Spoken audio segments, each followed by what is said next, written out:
Bonjour à tous. Les taxis mobilisés à Dijon demain, les chauffeurs bourguignons réaffirment leur colère face à la nouvelle convention de l'assurance maladie dans le transport de malades. Elle doit entrer en vigueur ce samedi. Les professionnels du secteur se rassembleront devant la CPAM à 8h30 pour une action symbolique. Le pronostic vital est toujours engagé pour cet homme renversé à la sortie du Bellagio à Dole dimanche dernier. D'après le bien public, la victime sortait de la discothèque avant d'être traînée sur 500 mètres par un véhicule.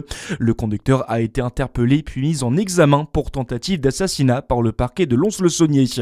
Les balades le long de la Genise entre Grande-Vado et les Granges Forestiers à Chalon-sur-Saône sont impossibles depuis 2 jours.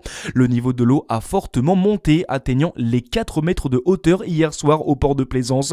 Les seuils de vigilance de Météo France ne sont pas encore atteints malgré les inondations de certaines rives. Développer l'estime de soi et de créer du lien, ce sont les 2 critères principaux de l'étoile éducative à Fontaine-les-Dijon. La structure a été créée il y a près de 4 mois par un jeune éducateur dijonnais. Elle est ouverte depuis le 23 septembre. Le but, accompagner et aider chacun à aller mieux pendant les périodes difficiles, Lina Sidi Moussa. Oui, c'est une structure ouverte à tous, quel que soit l'âge, le genre ou le milieu social. Entre les murs du centre sont proposés des ateliers éducatifs, culturels et artistiques animés par des intervenants qualifiés. Ils sont organisés en petits groupes de 5 personnes pour accompagner le développement personnel de chacun. Les programmes sont variés avec des ateliers de cuisine, de sport, de numérique ou encore la médiation entre parents et enfants. Des profils divers sont représentés dans la structure, des enfants ou des adolescents en décrochage scolaire ou même des personnes en situation de handicap. Une structure faite pour recréer du lien social et de la confiance. La structure de l'étoile éducative est ouverte à tous à partir de 3 ans sur inscription pendant des heures fixes ou à la demande.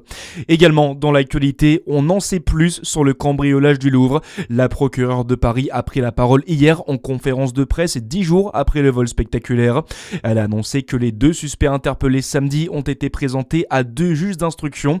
Ils ont été mis en examen et placés en détention provisoire hier soir après avoir partiellement reconnu leur implication.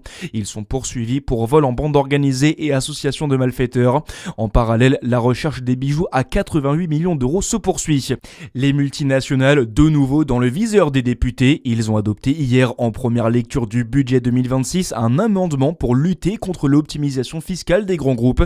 La mesure abaisse le seuil de revenu annuel de l'impôt sur les bénéfices des multinationales de 750 à 500 millions d'euros et permet de rendre imposable plus d'entreprises qu'avant. Et puis en tennis, il n'y aura pas de Français en 8e de finale du Masters 1000 de Paris. Le dernier en lice, Corentin Moutet, a été éliminé hier. Voilà pour l'essentiel de l'actualité. À suivre votre météo sur Fréquence Plus. Très bon début de journée à tous.